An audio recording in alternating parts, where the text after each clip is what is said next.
You're listening to the Spark Radio Network, Internet radio like you've never heard before. Innovation, creativity, and imagination are all said to begin with a spark. So fasten your seatbelt and take the ride of your life and listen for the spark. You are listening to KLRN Radio, where liberty and reason still reign. Hey, this is John Preston, Marine Combat Veteran and Pacific Records recording artist.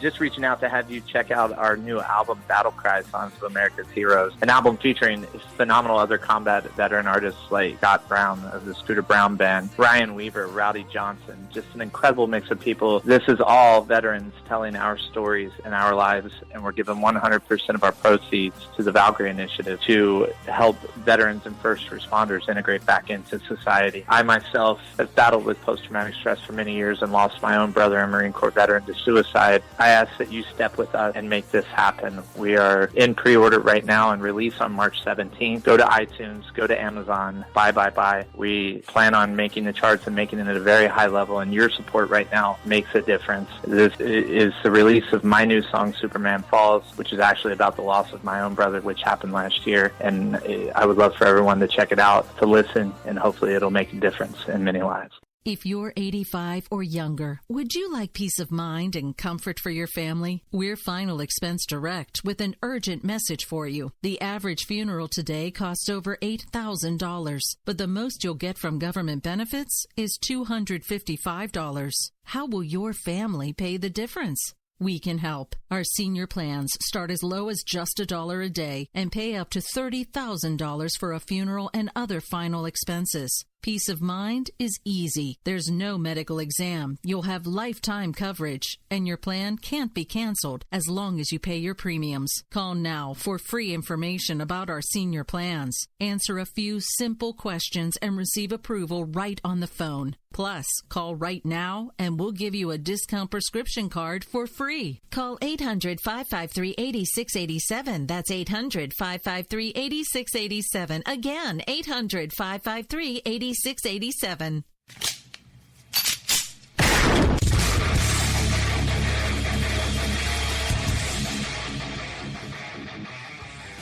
This is Slickery Trigger for Rebel Road Tactical.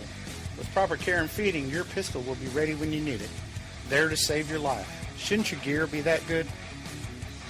Whether you need a holster for comfortable everyday carry or a tough-as-nails holster for your next training course, Rebel Road Tactical has what you need. Check us out on the web at rebelroadtactical.com.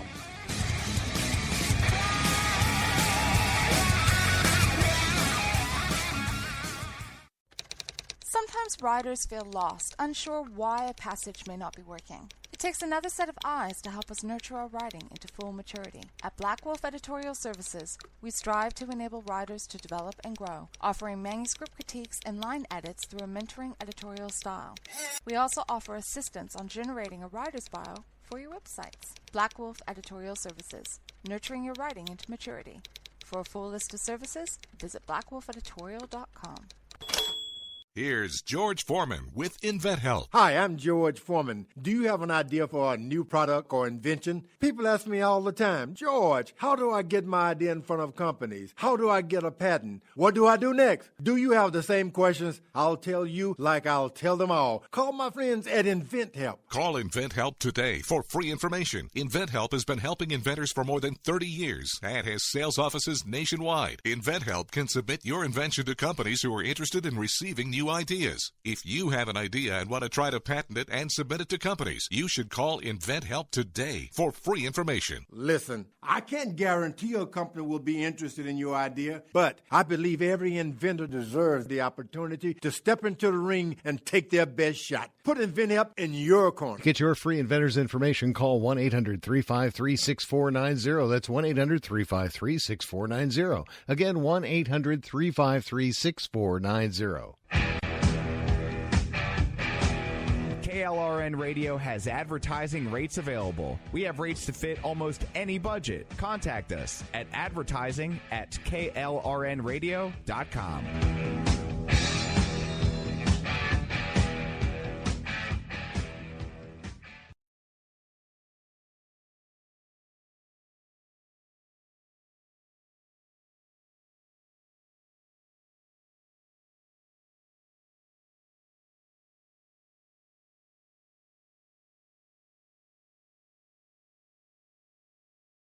Hey, this is John Preston, Marine Combat Veteran and Pacific Records recording artist. Just reaching out to have you check out our new album, Battle Cry, Songs of America's Heroes, an album featuring phenomenal other combat veteran artists like Scott Brown of the Scooter Brown Band, Ryan Weaver, Rowdy Johnson, just an incredible mix of people. This is all veterans telling our stories and our lives, and we're giving 100% of our proceeds to the Valkyrie Initiative to help veterans and first responders integrate back into society. I myself have battled with post-traumatic stress for many years and lost my own brother, a Marine Corps veteran, to suicide. I ask that you step with us and make this happen. We are in pre-order right now and release on March 17th. Go to iTunes, go to Amazon, buy. We plan on making the charts and making it at a very high level, and your support right now makes a difference. This is the release of my new song, Superman Falls, which is actually about the loss of my own brother, which happened last year, and I would love for everyone to check it out, to listen, and hopefully it'll make a difference in many lives.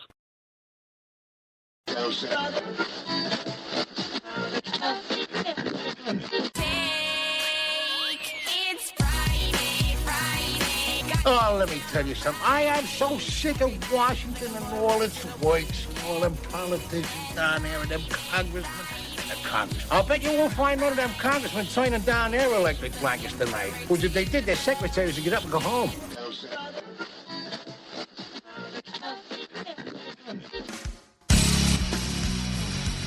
We gotta do something. Absolutely. You know what we gotta do? Toga party. Toga! Toga! Toga! Toga! Toga! Toga! Toga!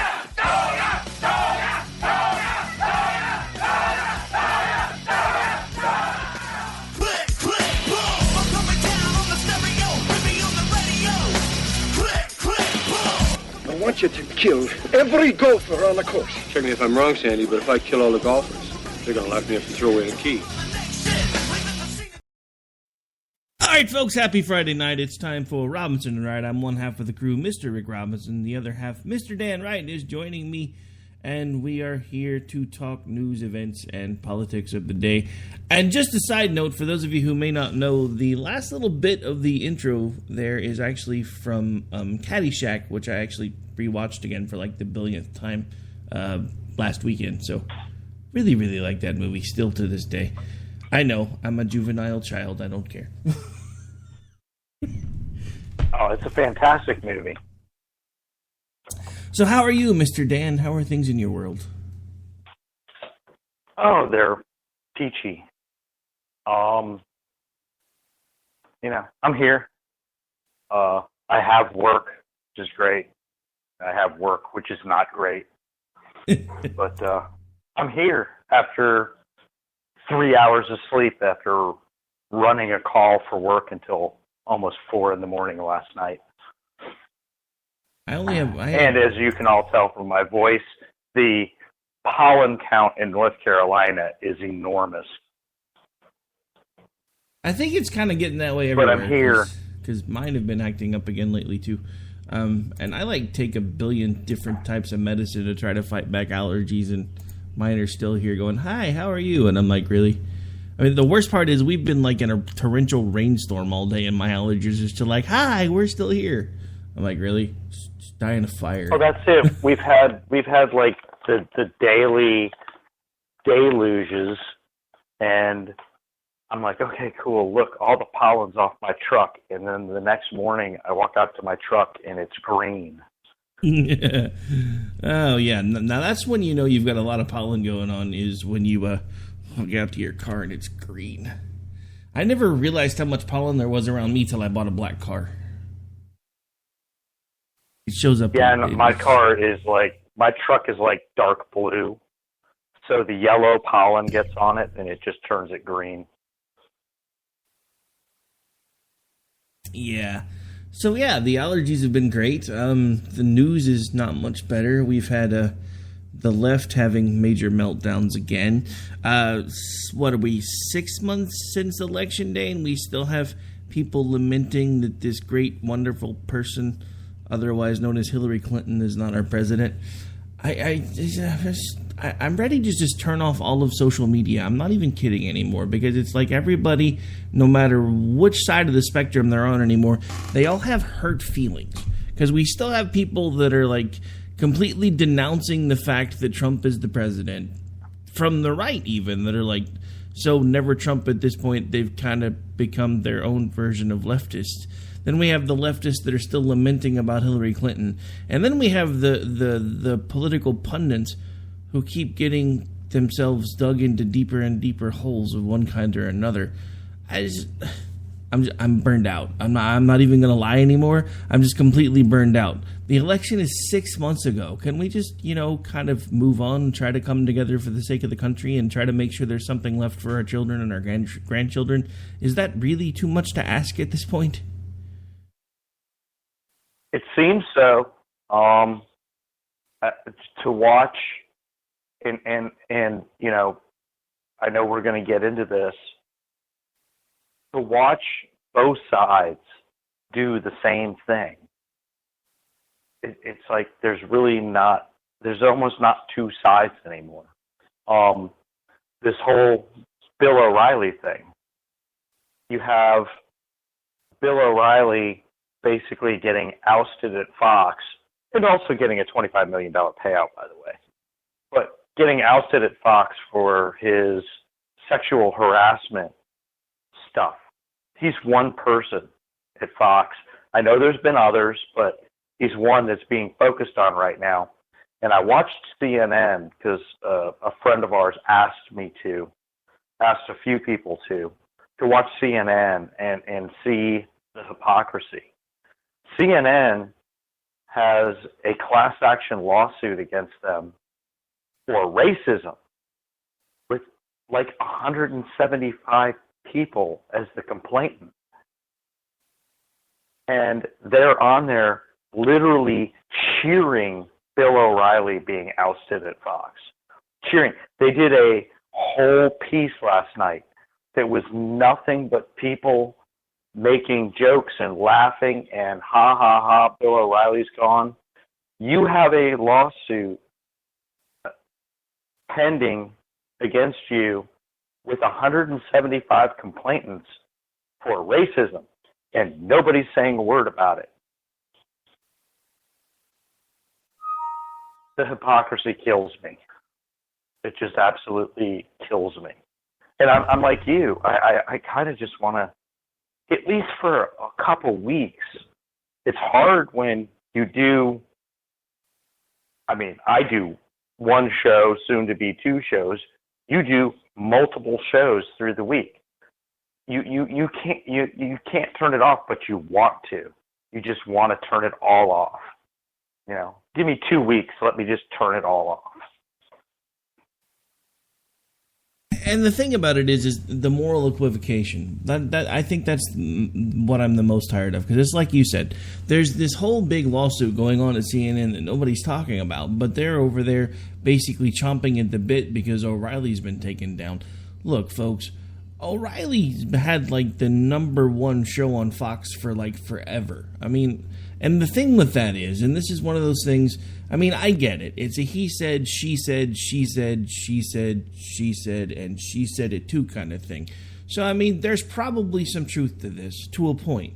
But at the same time, some of these folks that have all this fire coming down on them all of a sudden are completely different type of people than the generations that came after them. And even the people they work with don't think twice about most of these things that are now being brought up.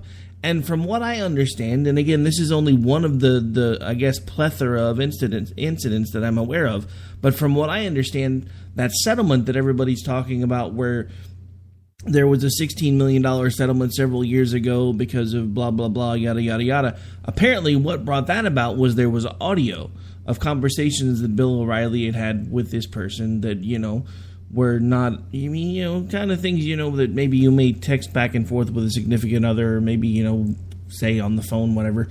But at the time some of that stuff was recorded, as far as he knew, they were in a mutual consensual relationship. And yet she comes out a few months later and says, by the way, I have all of our conversations taped, and if you don't want them to get out, you're going to give me X amount of dollars. It's blackmail.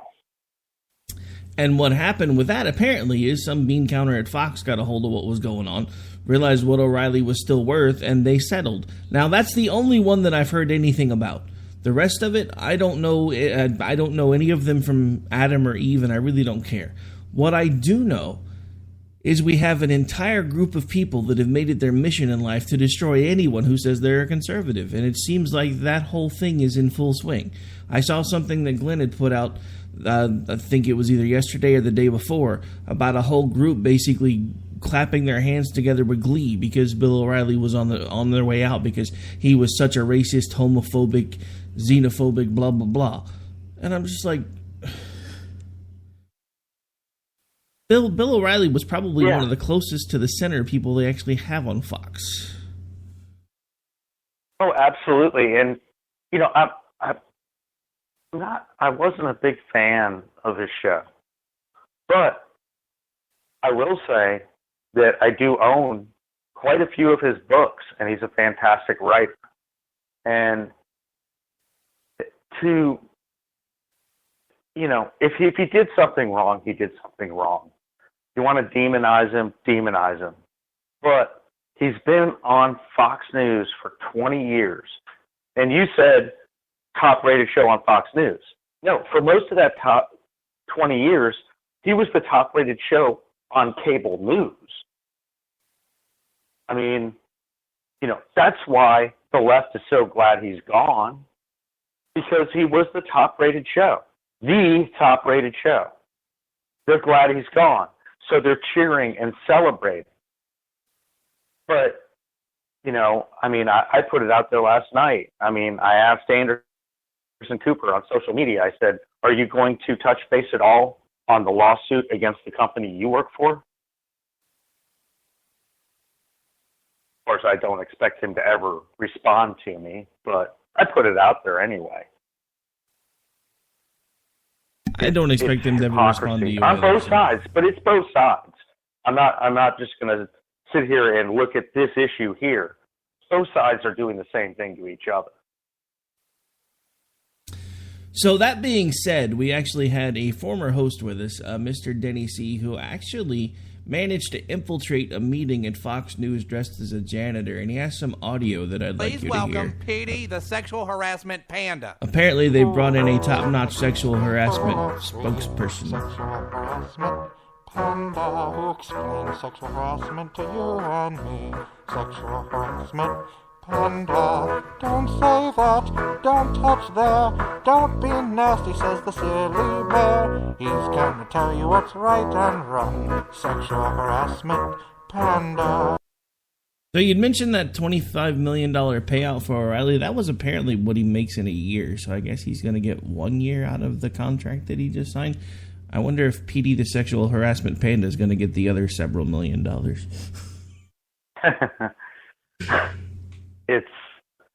I don't care how you look at it. I mean, it's $25 million. Dude, just let that sink in. He's asked to leave, and literally he can just go sit at home for the next year and make $25 million. Let that sink in. That's his punishment. Just let that sink in. He could sit at home on his couch for the next year, and they still have to pay him $25 million. Now, this doesn't even have any bearing on his publisher, because apparently they've decided to stick with him, which means the dude already has more money than God. What is he, like 67, 66 now? Dude, I would just be like, I'd just take the money and run. Be like, you know what? I've done this crap for like 30 years. Y'all want to run me out? Fine. That's good. That's great. I'm going to take my $25 million. I'm going to go cop a squat on my couch. I'm going to go buy some sort of a mansion out in Hawaii or something and go put my feet in the sand and tell y'all to F off. And that would probably be what I would do if I was Bill O'Reilly. However, I doubt that is what he's going to do. No, he's not. He's. I mean, and I will say it because he is. He's too vain to do that. He's definitely a vain person, and like I said, I don't blame his publisher for not dumping it. His books are successful, and they're good. I've read plenty of them. His books are excellent. And I know he uses other people to write with him, but his books are excellent. And you know, especially the historical ones. I did see something, you know, I saw it in quite a few places from quite a few people, you know, how his next book is going to be Killing My Career, which is kind of funny.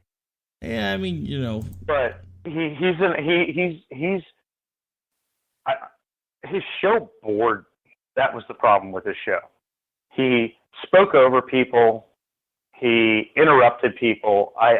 His show, I didn't like his show. I do like his literary work. It's excellent. And I don't blame his publisher for not ditching him. And I'm sure he'll write a couple of more or a few more successful books.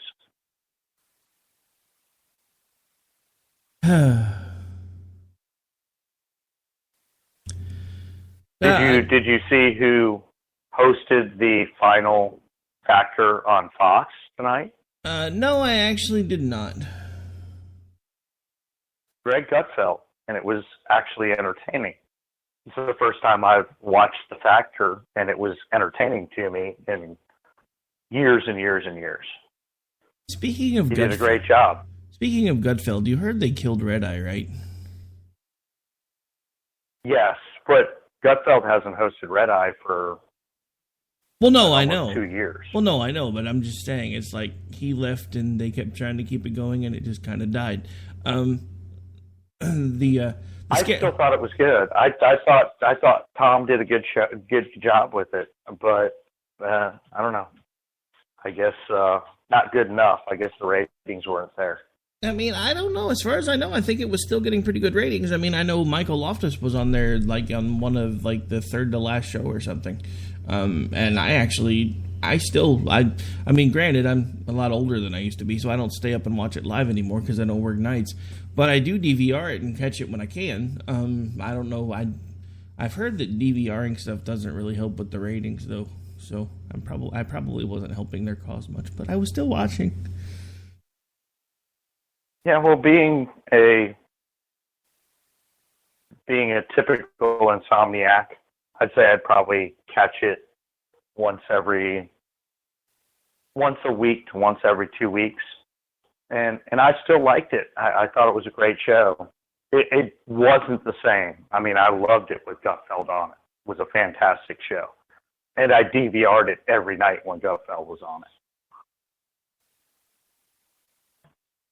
I have to admit, I'm not going to lie. I mean, I gave it a shot with the new host, but I loved Gutfeld on Red Eye. So, I mean, I'm kind of sad that I didn't know he was hosting the last O'Reilly Factor, because I probably would have watched it. Well, actually, I think I might still... Well, no. By the time we get off the air here, I think it will already be done. I was going to say, I think it comes back around. It's on right now. Minutes. Yeah, that's what I was afraid of. I knew I'd missed it, but that's all right. So, I mean, there's just so many different... I mean, at this point, you could, like, bring up a web browser and take a talk show in, like, 40 million different directions. At this point, it's like information overload. It's just crazy. Like, Jen and I went over some statistics last night that I thought were completely off the wall. Like, the fact that 33% of millennials don't live with significant others or spouses. They're still living at home with their parents. Some of them have even moved home with their parents, and it's not even to save money to be able to get a place of their own or any of the other reasons why you and I in our youth may have done something like that. They're doing it just because they're living in mom's basement and couch surfing. And, yeah. People wonder why. That's why I'm proud of my son, who made the choice not to go to college. And we told him, well, you need to figure out what you're doing. And he's been out on his own since he was almost 19. He did some school the first year out of high school and decided it wasn't for him. And he and his buddy went and got an apartment, and now he's living with his girlfriend, and she's getting ready to graduate from nursing school, and he's managing a business. They went out and did it, and we told them that's your choice. You either go to school or you figure out what you're doing and go make it. Parents aren't doing that anymore. My parents did that to me. And I mean, that's part of it. I mean, it's like we just have this entire generation of parents that have just gone completely, I mean, there's no other way to put it. They've gone soft. I mean, I can't think of a time that, if something would have happened and I had to move home or go stay at my dad's for a few weeks or something like that when I was younger, that there wouldn't have been a time where if, I wasn't up and out the door by 8 o'clock looking for a job, he wasn't, calling me on my phone every 5 seconds going, what are you doing? Where are you at? Why are you not out looking for work? Because that's how my dad was. But that's how parents are supposed to be. We have this whole generation of people that think that their job as parents is to be friends with their children. You have plenty of time to be friends with your children later, provided that you can get them through childhood and help them survive becoming a productive adult, because this stuff is scary enough when you don't have an anchor. But to take what should be an anchor and make it a safety net that turns into a spider web is just completely insane to me. I couldn't believe some of these numbers. I mean, we're talking like 24 million Americans that are living at home with their parents past the age of 26, 27, 28, 29 years old. And again, they're not doing it to save money. They're doing it because if they're living with mommy and daddy, they don't have to work. Right. That's it. It's the good life. I'm just going to live the good life and live off my parents. And I raised my kids to be a little more proud than that. They've all gone out and gotten jobs as soon as they could get jobs to get the things that they want, and it's not the parent's job to give a child everything they want. It's a parent's job to give the child everything that they need. And that seems to be lost. You can give them what they want when you can manage to give them what they want. But if you constantly give them everything they want, this is what you end up with. And it doesn't work. Go out and get a job.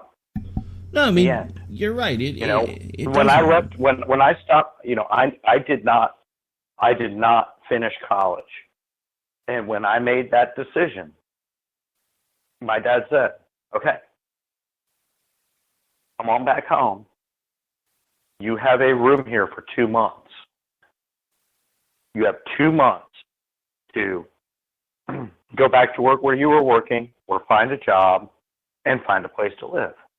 And I came back and I found a job and I found a place to live. That was, my dad was like, I'm not supporting you. The end. Your mom and I are ready to move on and play golf and not worry about the kid at home. The missus and I have been talking about that a little bit because, my youngest is about to just turn 16. So we're on the way to getting to the point where we have, if nothing else, adult children. So I'm kind of starting to look forward to that a little bit. As scary as it is to think about the fact that my youngest is about to be able to drive, because, it seems like he was just born yesterday.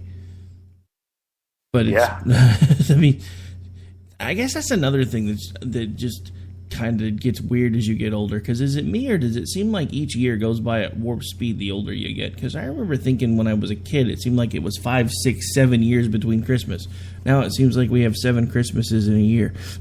Because I'm like, wait, it's almost time for that again. Yep. Didn't we just do? I know exactly where you're coming from. When your 16-year-old daughter texts you a Craigslist ad for a Range Rover and says, "Isn't it pretty, Dad?" Yeah, sure, it's pretty. No. Yeah, great. It's pretty. Do you have a job? Are you going to be paying for this thing? My response to her was, even if I could afford to buy it for you, you can't afford the maintenance. So forget it. Hey, that's a good answer, though, because, yeah, that's also a true statement. All right, so we are at the bottom of the hour. We're going to take a really quick break. When we come back, we're going to get back to talking about news and the events of the day, and I'm going to quit waxing nostalgic. I don't know. I guess I'm just feeling old. I mean, we just helped my son buy a car yesterday. We struck a deal with him, though.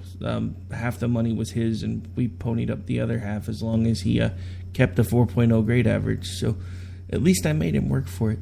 Anyway, we'll be back in about 4 minutes. You did.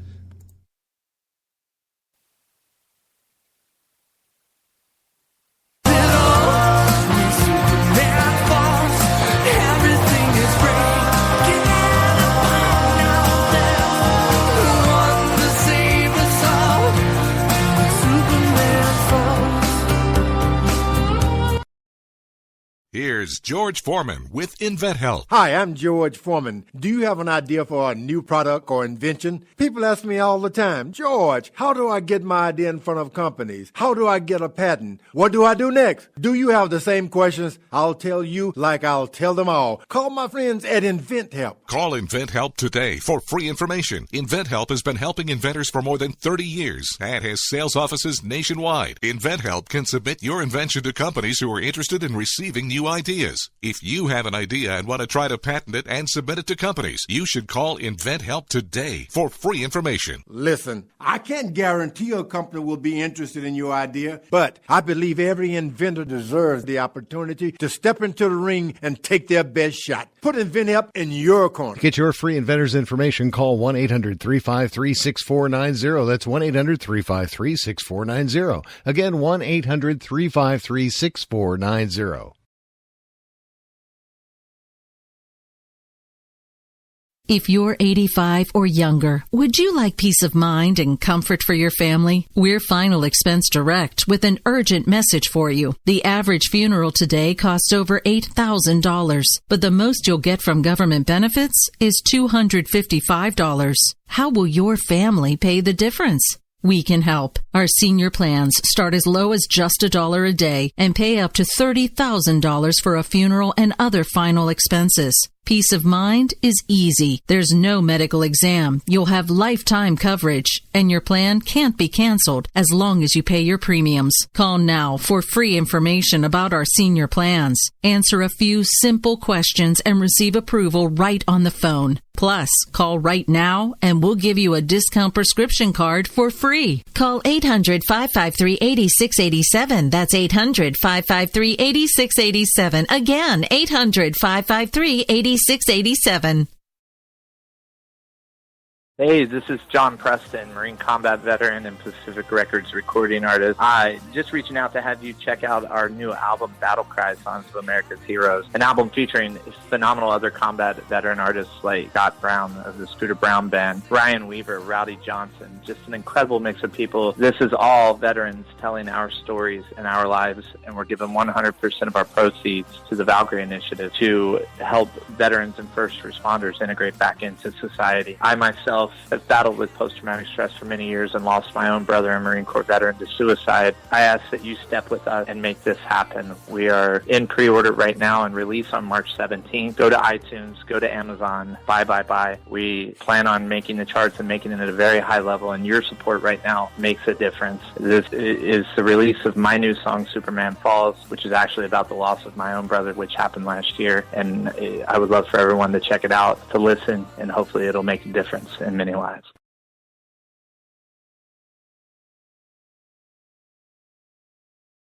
If you're 85 or younger, would you like peace of mind and comfort for your family? We're Final Expense Direct with an urgent message for you. The average funeral today costs over $8,000, but the most you'll get from government benefits is $255. How will your family pay the difference? We can help. Our senior plans start as low as just $1 a day and pay up to $30,000 for a funeral and other final expenses. Peace of mind is easy. There's no medical exam. You'll have lifetime coverage, and your plan can't be canceled as long as you pay your premiums. Call now for free information about our senior plans. Answer a few simple questions and receive approval right on the phone. Plus, call right now and we'll give you a discount prescription card for free. Call 800-553-8687. That's 800-553-8687. Again, 800-553-8687.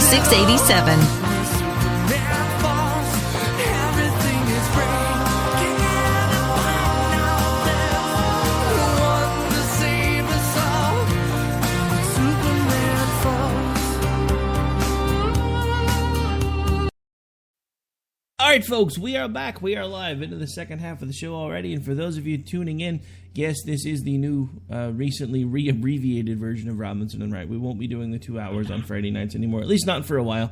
We've got to give the new guy over here a chance to get his feet under him as a solo show host, because apparently he's going to be starting that on Wednesday. So any plans for that so far? Have you come up with a name or anything yet? Oh, yeah, it's going to be called The Right Side. Spelled W-R-I-G-H-T, obviously. Nice. And I plan on, I'm going to change it up a little bit from, I guess a little bit from what we do. I do plan on having, at least once I get going, having more guests. But it's going to be not as much political. It'll be a little political and a little bit of just finding stuff, current events, but even maybe a little off to the side things that I find on YouTube that give me a chuckle, and injecting some humor into it.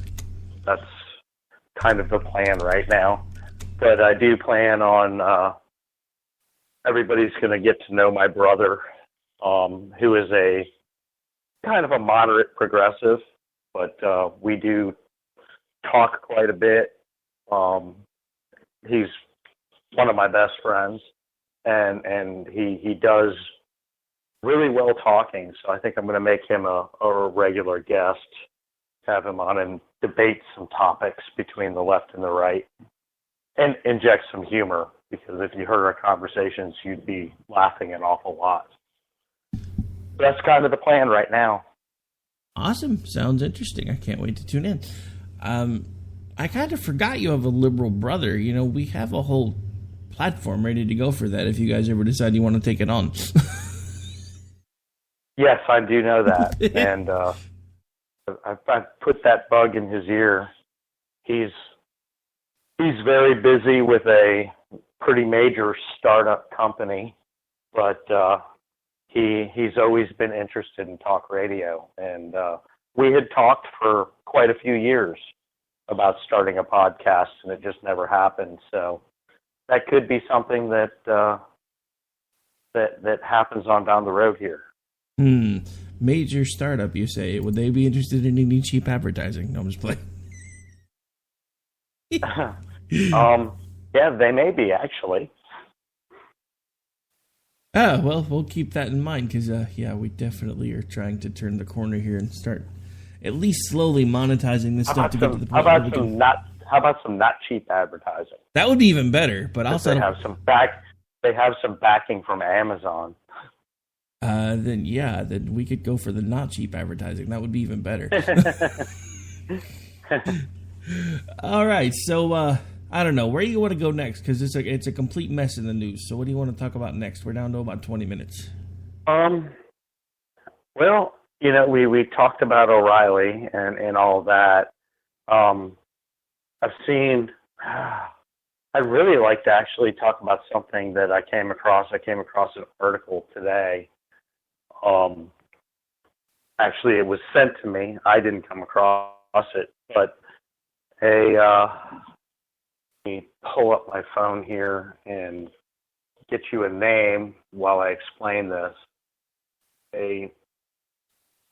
An article about the fact that apparently, if we don't agree, anybody who doesn't agree with Colin Kaepernick's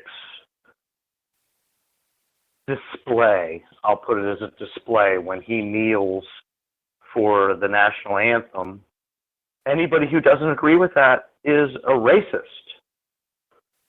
The guy's name is Michael Harriot, and he writes for The Root. And he did this whole article with all the nice, pretty graphs and everything that points to the fact that if you do not agree with what Colin Kaepernick is protesting with his kneeling to the national anthem, you're a racist. I'm getting really tired of that word. I'm just being honest. Yeah, I am too. And I just, basically the way I put it to him is I said, you're basically saying that my patriotism is racist and my love for the Constitution is what gives him the right to be able to protest the way he protests. Why do I have to agree with it? I don't have to agree with it. I can admit he has the right to do what he's doing, but I can also say that everybody else has a right to not agree with it. It does not make them a racist. It has nothing to do with race. It has to do with the fact that it's disrespectful. Yeah, that's the way I look at it. My disagreement with the fact that he was kneeling at the national anthem had nothing to do with his skin color. It had to do with the fact that I don't think if anything, he should be standing taller than anyone else at the national anthem, because this is the country this is one of the first places where we came up with the idea to start putting an end to things like slavery and started trying to treat everyone equal as much as we could. I know according to the left, we still do a really bad job of that. But I'd like to challenge them with that because, we don't throw gays off of buildings. We don't stone them to death. We don't still sell people into slavery like is still happening in tons of Muslim countries around the world tonight as we speak. We actually try to fight child slavery. Other countries embrace it. I don't understand this hatred for America and what she represents when what she represents are the very same things these people say that they're fighting for. Well, and what she represents is the very same thing that has given him what he has, including a house with a room that is dedicated to his shoe collection. That's true. I always forget about his shoe collection. Is it me, or does that sound a little Nancy-ish? Dude got a room with a shoe collection. Sounds a little Nancy-ish. Maybe that's why he can't. Maybe that's why he can't keep from getting plastered into the ground as a quarterback. Well, no. And everybody says it's racist that nobody will hire him. No, it's because he does not. He had 2 good seasons, and then it was over. He's not a good. I mean, why? Everybody's saying all these teams that will not, take a look at Kaepernick and will not hire Kaepernick and will not sign him to a contract. It's all racism. It's not racism. He can't do the job. There's better quarterbacks out there. Why are you going to pay him $9-10 million a year when you can get somebody that's twice as good as he is? For half You're the money. not. It's called capitalism. Thank you. The interesting thing about that, because you mentioned, it's all racism and this, that, and the other, and that, Kaepernick's protesting something that he believes in. I want to remind folks of something that didn't ever really get talked about very much. Like, up until Kaepernick started kneeling for the national anthem, he had the least sold jersey in the online team store. Once he started kneeling for the national anthem, he had the number 1 sold jersey in his team's online store. So, I have a question. Was he kneeling out of protest, or was he kneeling for notoriety? he was kneeling for notoriety, and I can tell you why his jersey became the most sold. Because I could go on Facebook, YouTube, or Twitter every day and find another video of somebody burning his jersey. Well, I guess at least it was being sold before it was being burnt. I mean, at least they didn't hijack a truck and burn them all or something. I guess I don't know. Right, so basically, he supported capitalism, which he's against. He's a big fan of Cuba. Bernie Sanders supports capitalism, and he's apparently against it too. Because the same guy that tweets out about how millionaires don't deserve yachts and blah blah blah has 3 different houses. Right. I mean, and nice sports cars. But yeah, so I mean that's kind of the thing that we've been talking about all throughout the show today is the hypocrisy everywhere. I mean, we have people like Bill O'Reilly. If I remember right, because, I'm going to have to dust off some brain cells, fire them all the way back to the 90s, but I seem to remember a certain political pundit by the name of Bill O'Reilly almost coming out of his chair and wanting to climb through a camera when he found out what was going on in the Oval Office when Bill Clinton was president. Yep.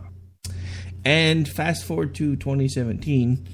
and apparently he's been doing similar things for quite some time.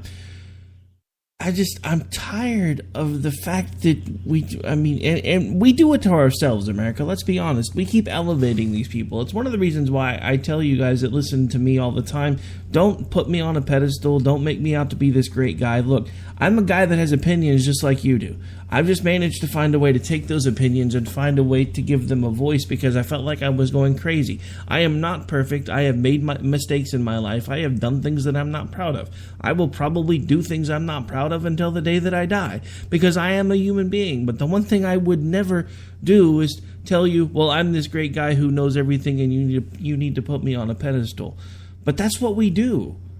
I mean, even with the little bit of recognition I'm starting to get, I actually have ran into a few people here and there. They're like, "Oh my God, you're that guy that I listened to on when I was on WNJC when we were in DC." I ran into a couple of people and they were like, "Oh my God, I've heard you on the radio. You're cool. I listen to you every time you're on, and you're just awesome." I'm like, dude, just remember, I put my pants on one leg at a time, just like you do, and I'm a normal human being. We need to stop idolizing people. We need to also quit trying to hold them to impossible standards because we don't know what their lives are like when they're off camera. And we need to quit trying to treat them like they're pure as the driven snow until all of a sudden we find out that they're not. Because they're human beings, they're flawed human beings.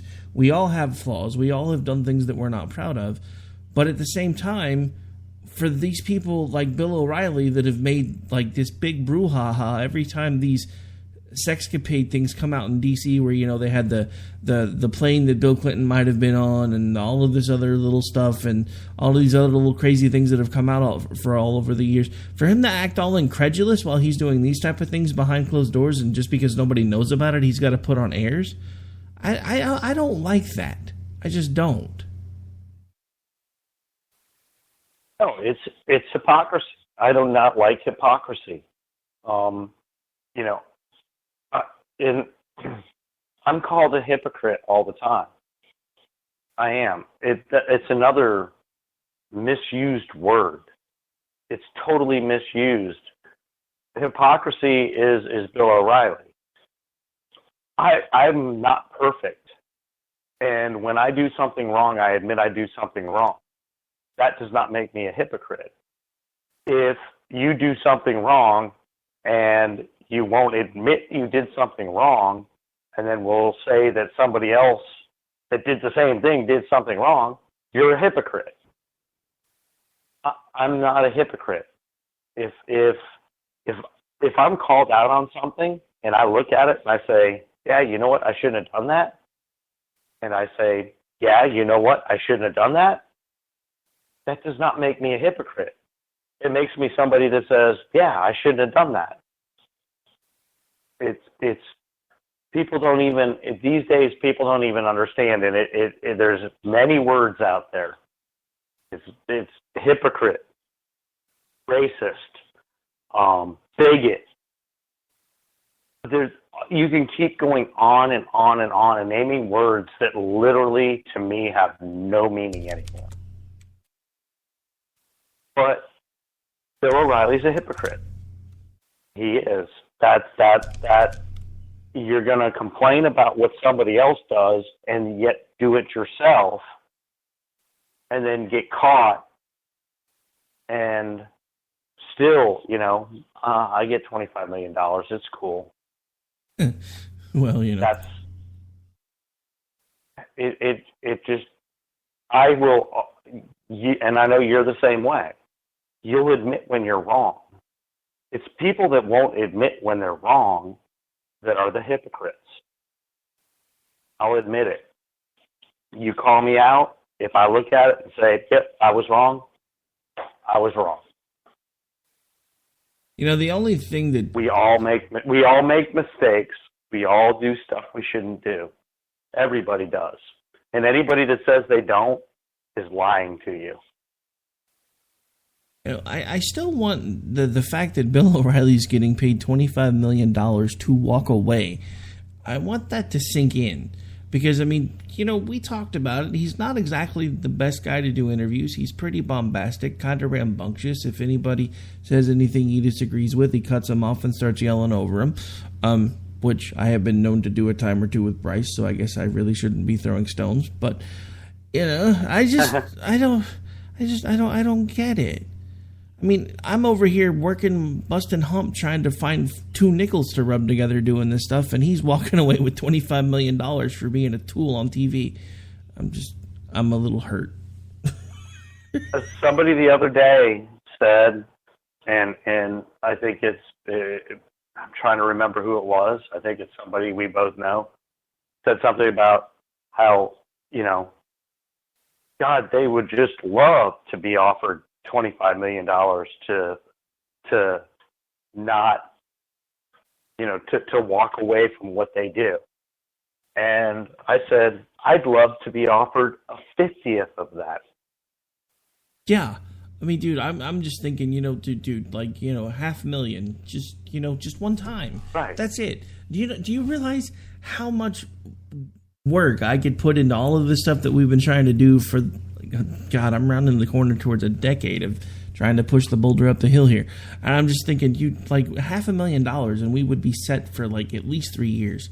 I could get so many different things done that we need to get done behind the scenes. And I guess part of what set that off is, every once in a while we'll come up with this bright idea. We'll do a GoFundMe or something and we'll get, $50, $200, $250. And, I'm don't get me wrong, folks. I'm grateful for whatever we get. So please don't take what I'm about to say the wrong way. But then I see these nozzles like the UN Pez dispenser who put out these GoFundMe things and you go look and they've got $6,000, $7,000, $8,000 in them. And I'm just like, how is this guy, who is nothing but an echo chamber, getting $6,000, $7,000, $8,000 every time he puts out a GoFundMe? And the other guy, who I'm not going to mention because then you'll know exactly who I'm talking about, and I'm done giving him extra attention, does the same thing. He puts out a GoFundMe, and dude, if you go click on his one of his shows, he's got 14 different links. If you like what we do, you can donate here. If you like what we do over here, the airtime there isn't free, so go ahead and click here, and you can give us money there to keep us on the air there. And I'm just like, dude, am I doing it wrong? Is that how you make money in this business when you don't have advertisers? Is you just keep beating people over the head till they open up their wallet? Because is that what we need to do? Because right. I've been trying to avoid that. But what you and I do, I'm not as deep into it as you are. But, you're putting out how many shows now? How much, these are guys that are putting out their own show and that's it. You're putting out a dozen shows. At least a dozen shows. They are duping people. It's not if you don't donate to keep us on the air. It's not a donate to keep us on the air. It's donate to give me money is what it is. These guys are doing their own show, and that's it. It's a donate to give me money. And no, I mean, that's exactly what it is. And that's like the this time last year, we were talking about one of these same people again, and they had this GoFundMe where they were talking about, needing like $8,000 to go to CPAC. Dude, like, is right around the corner from where they host CPAC, but he needs $6,000 to be able to go? Right. Yeah. And I'm just, I'm just. You went to CPAC from Oklahoma without a GoFundMe. Yeah, well, twice, but one of those was because my business partner was like, "You're coming whether you want to or not," and I'm like, "I can't afford it," and she's like, "You're coming anyway," and I'm like, "Okay, cool. I guess I'm gonna go to CPAC." But yeah, so. Yeah, but I mean, I went to CPAC this year, and you know what I did? I got in my truck at 1 a.m. and drove to D.C. and stayed with my brother. That's how I did CPAC. Yeah, but I'm glad you went to do CPAC because it was cool to finally get to meet you in person. Actually, not to break into the conversation, but Ron has a prediction in the chat. He says Hannity, and to quote, is the next pompous ass to fall. So, I'm just... I endorse that statement. He's he's honestly one of the only old guard left, though. So, he probably will be the next one they target because... either way, even if some of what is coming out about Bill O'Reilly now is true, and I have no doubt that it is, because it's no different than the Cosby situation, where, a handful of them that came out at first were true, and then started figuring out that all the other ones that were piling on there towards the end were just kind of trying to get their little 30 seconds of notoriety. But I have no doubt that some of this, at least, is the left trying to basically just do whatever they can do to destroy the conservative mouthpieces that they're holding responsible for Trump. Because these people are in full-on nuclear war mode. They are convinced this is the end of the country. They are convinced that we've elected a dictator. They are convinced that America is never going to be the same. And they're doing whatever they can do to basically tear down the apparatus that they feel like got Trump across the finish line. Well, yeah, and what they don't realize is that a lot of the people that, not even necessarily all the people that voted for Trump, but people that want to give him a chance are people that don't want what the last 8 years was. They don't want it. I'm willing to give something else a chance because the last 8 years didn't work for me. I don't know about you, but it sure didn't work for me. Oh, no. We've already talked about it. At the beginning of the Obama term, I was actually running a private security firm and pulling in about $275,000 a year. Within the first 18 months of the Obama term, I was closing my doors and learning how to do something else for a living because I didn't know what else to do. And all of that was kind of the reverse of what's been happening with the Trump administration, because everybody, talks about the fact that, well, he can't really take credit for a lot of this stuff because a lot of it's been going on based on Obama's policies. And, the more I thought about that, because at first I kind of went along with that, but the more I thought about it, the more I remembered how quickly the bottom fell out of things when Obama took office, because everybody lost confidence. All the companies started shrinking back on what they were doing. People started cutting back on their extra expenses in businesses. Things like, security suddenly became a luxury. So, I had people that were going 3, 4, 5 months without paying us. But the exact reverse has happened as soon as Trump came on the scene, because all of these people that have been waiting for Obama to leave because the policies were absolutely killing their businesses knew that we were going to have a business-friendly president again, so they started stepping out and getting things in motion to make sure that they could keep up with things as they changed.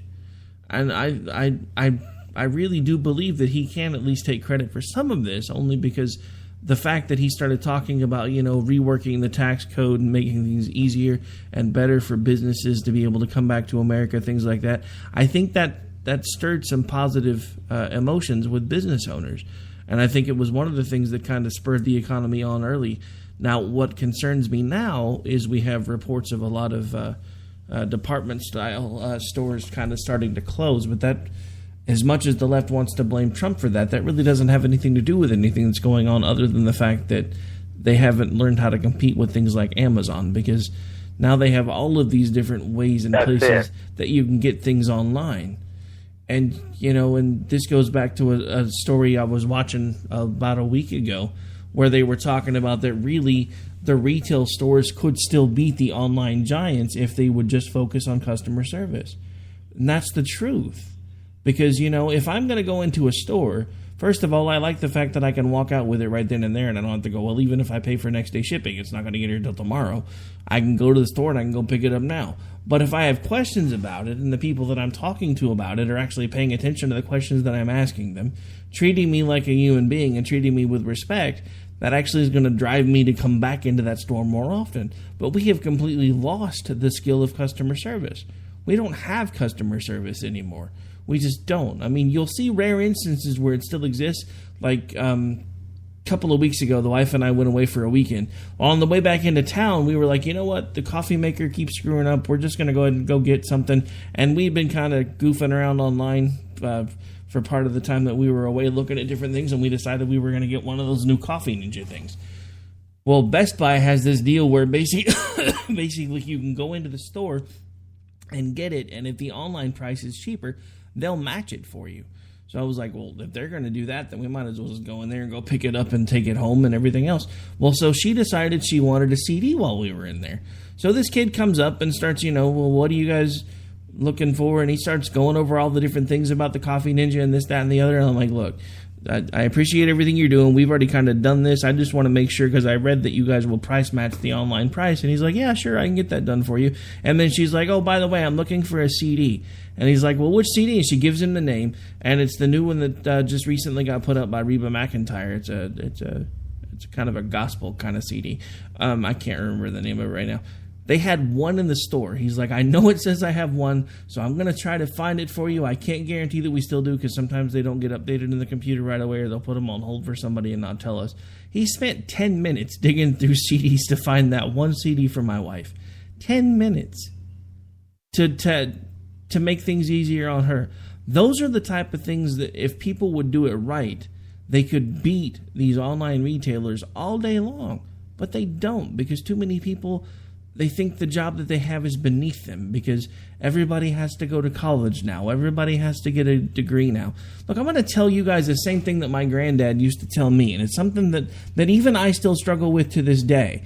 But the simple fact of the matter is, whatever job you have, whether it's the job you want or it's the job that you're going to use to get you to where you hope you're going to want to go, make sure that you're giving that job 110% every single day in every way that you can, because that how you do that job reflects just as much on you as the job that you hold thinks reflects on you.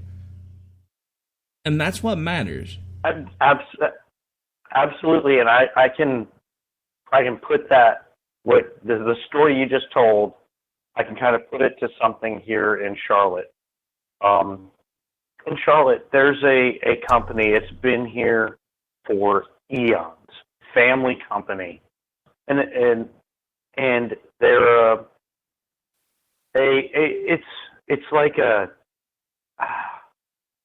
it's a man's toy store is what it is, but it's a hardware store, but it's both commercial and residential.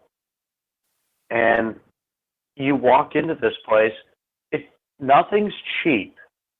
And we use them. I mean, my company, it's one of our biggest suppliers of just, goods that we need, like drill bits and concrete or wire or whatever we need. But you walk in and instantly somebody's like, not only, I mean, there's, in Charlotte here, we have 13 employees that could walk into that store. And I walk in, and the guy deal with Steve. I walk in, hey, Dan, how you doing? What's been going on? Haven't seen you in a while. What can we get for you today? you haven't even started looking for what you want. And Steve is saying, what can I find for you today? And the reason why we Hey like there. it is, Are yes, you we looking may for a pay way a to little bit more than going to, Granger or Home Depot or Lowe's or someplace. The reason we may pay a little more, we get in and out quicker. They're like, what are you looking for? What you need? Okay, cool. We got it right here. Everything's right here. And they check us out and they get us out the door. It's customer service. And this place is successful. You talk to any construction company, any electrical contractor, any plumbing contractor, concrete contractor, anybody in Charlotte, if you mention their name, they're like, oh yeah, he used them. It's all customer service. It actually saves you money. You pay more for the material to get you in and out. And they know your name. Yeah, what you pay. And you like to walk in there. What you pay a little bit extra for the material saves you time in the long run, which in essence saves you money. It's kind of the same thing that we kind of ran into here when we moved to the country, because in the city you walk into somewhere like Ace Hardware or something, there's like it's aisle 12, go find it yourself, dude. They will seriously be waiting for you to come in. They'll and they actually, we've been into that store now I think maybe 6-7 times. They actually know us by name when we walk in now, because they make a habit of learning the names of the people that come in more than a couple times a month. And they're like, hey, Mr. and Mrs. Rod, how you doing? And what can we help you find today? And they'll be like following us around going, okay, so that's over there, we'll go grab it for you real quick, we'll take it back over here. And you need something over there? Hey, Jim, go help them grab that real quick and take it back over to the counter. I mean, dude, we walked through that store for 20 minutes one day, never had to lay a finger on anything because we had a dude following us around, grabbing things and taking them back to the counter. They had it already basically ready to be rung up, and they had it bagged up in 30 seconds and we were out the door. And they took it to the car. I mean, those are the things that we have lost in so many ways in some of the bigger cities, because in the smaller towns, customer service matters, because they're going to remember who you are if you mess with them. Or if you do something bad, they're going to remember. And that's some of the things that we've lost track of.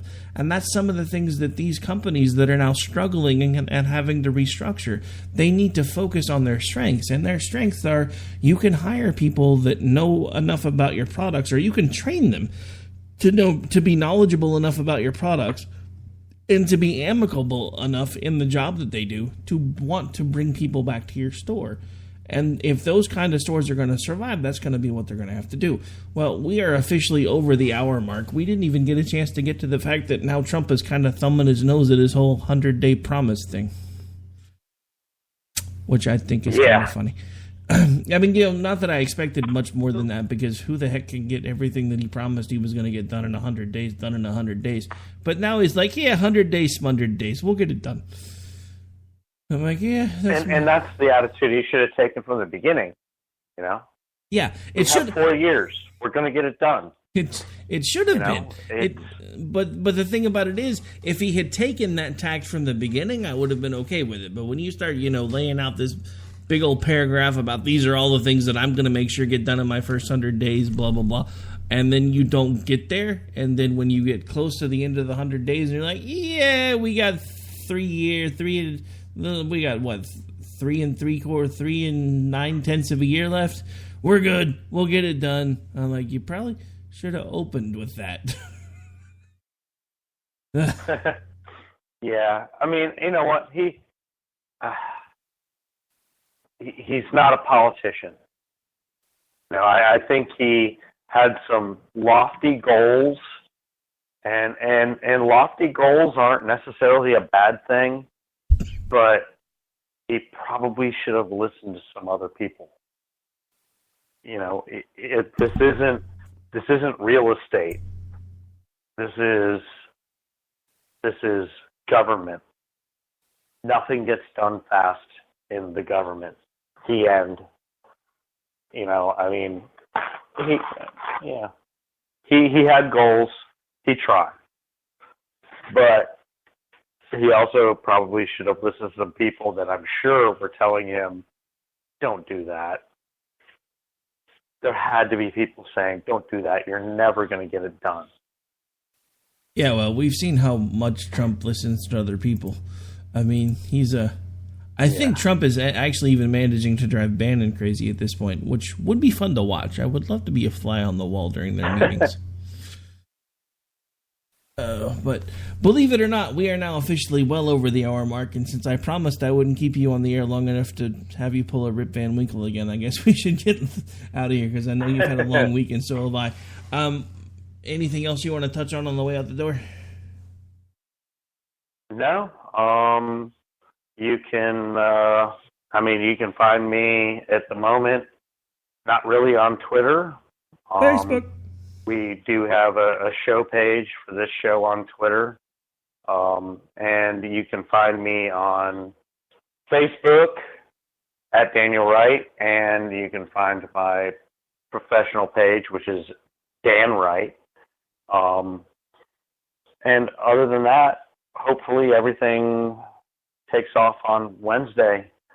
Trying to get my production end set up here. If not, I'm sure I will have some help getting it going. Yeah, I'm sure we can get you squared away.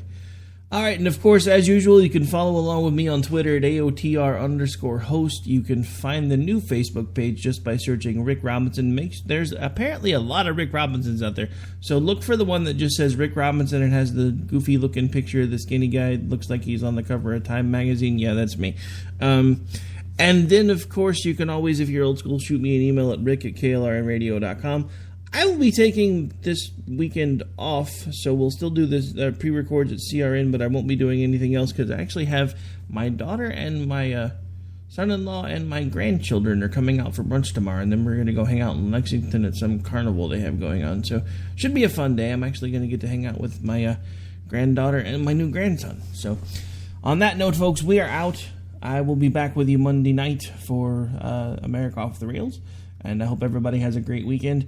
Remember, no matter what you're hearing about in the news, no matter what you're hearing about through the media, no matter what drives you crazy, no matter what's got you to the point where you can't sleep at night because you're too busy listening to all the different crazy people that are telling you the world's going to end, take a breath. We're all still here.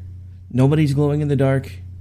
And just remember, the biggest thing is to focus on the fact that we are all Americans first. If we can get rid of all the hyphens, things will get a lot better. But on that note, we are out. Take care. God bless. We'll see you when we see you.